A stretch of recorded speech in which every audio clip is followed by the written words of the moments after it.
Alors, moi, j'ai commencé le jet ski.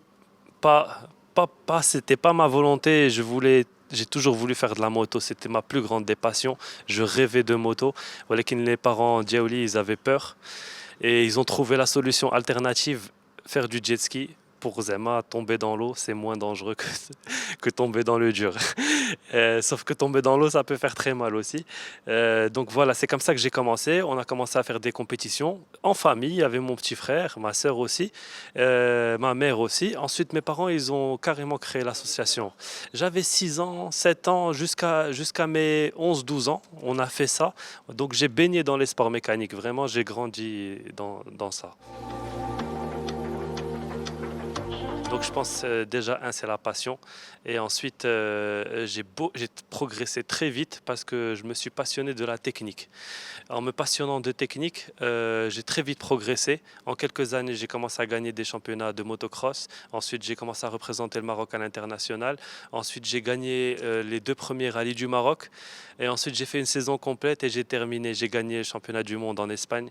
Et je crois que voilà, c'est la clé, c'est d'être passionné, d'être vraiment passionné et de donner beaucoup d'importance à la technique.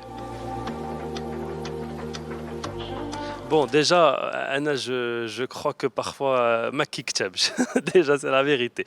Parfois, combien de fois j'essaie de forcer, et je me rends compte que c'était pas dans mon intérêt de forcer. Donc, je me dis, bon, première raison, ma kiktebj. Deuxième raison, j'ai pas le même matériel que les autres. J'ai une moto normale qu'on a préparée, mais ça vaut pas la même chose qu'une vraie moto de rallye qui s'appelle Factory et qui vient d'un préparateur de l'étranger. Et troisième raison, j'ai qu'une seule moto, on n'a pas assez de pièces détachées de rechange et je crois que je force beaucoup sur la moto. Je force tellement que je finis par la casser.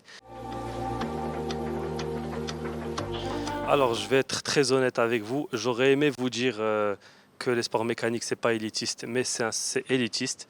C'est élitiste dans tous les pays du monde. Quand on voit aujourd'hui un Max Verstappen ou on voit Fernando Alonso, tout ça, ils ont tous commencé avec un papa qui les a mis au karting, qui avait les moyens d'acheter un karting. Et rien qu'en budget pneu, à un moment donné, ça a coûté une fortune. Donc, pour être clair, oui, c'est élitiste. Et c'est pour ça que j'ai beaucoup de respect pour l'athlétisme, où il faut juste une paire de chaussures, ou pour le foot. Vraiment, j'ai beaucoup de respect pour ces sports-là. Au Maroc, on a parmi les plus grands rallyes au monde et les plus importants. Je ne les ai pas encore tous gagnés. J'ai envie de faire un résultat au Morocco Desert Challenge, qui est le deuxième plus grand rallye au monde. Cette année, j'ai gagné Paul Tarès sur une étape, j'étais sur le point de finir deuxième ou troisième jusqu'à que je casse juste avant l'arrivée. Le Farsa. Cette année encore, l'Africa Race, qui est la seule course qui va jusqu'à Dakar et qui traverse tout le Maroc. J'étais très très bien dans les 4-5e et j'étais premier dans ma catégorie. J'ai cassé l'amortisseur, tout s'est arrêté. Donc il y a encore tous les rallyes que j'ai envie de bien représenter le Maroc, faire de belles choses. Hadek bien sûr le rallye Dakar.